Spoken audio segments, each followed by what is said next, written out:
a buffer state. I mean, this is very a very, very old idea, actually. If we look at the way that the world is, if we look at the way the world is laid out because of geography and for other different reasons, there are some states that are more powerful than others. For instance, if you look at the area, the ancient Near East, now the Middle East, we see different. Egypt is a very large place.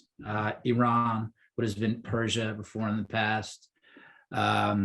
Turkey, whether that was the Hittite Empire, whether that was the Byzantine Empire, and all of the countries in between these, and what we now know as countries, these are smaller places, right?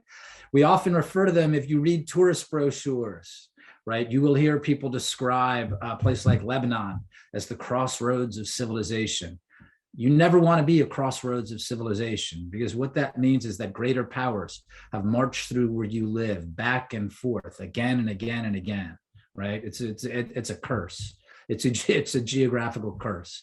What United States policymakers should have understood, right? What they should have understood was that using Ukraine as a goad against Russia was likely to put the Ukrainians in a very, very bad situation.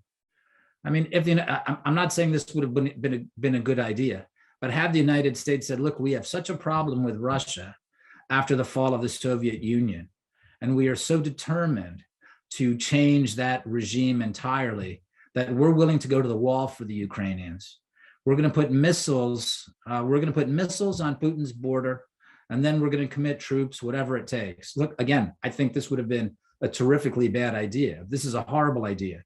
But here's another horrible idea: to employ half measures and to send a much smaller power out against a greater power. When again, judicious statesmanship would have been, look, we understand the situation of the Ukrainians. They have to deal with the Russians on one side, and there's Europe, there's the West on the other side. So how do we do this? How do we manage to get along? How do we manage to get along with the Russians? What is our Russia policy without using Ukraine as a goad that might get this smaller power? And you hear different things now. People are talking about destabilizing the entire region. They're talking about Poland. They're talking about Romania. They're talking about the Baltic states. They're talking about Sweden, right? So seeing that these things might have come of irresponsible policy, what were the ways forward that the United States could have pushed it? And Glenn mentioned something very briefly, which I'm certain we'll come back to, because he and I have both written about this. But I mean, the idea that the United States, that senior U.S. officials were also involved in Ukrainian politics and patently unsavory fashion, that also reflects on the current situation.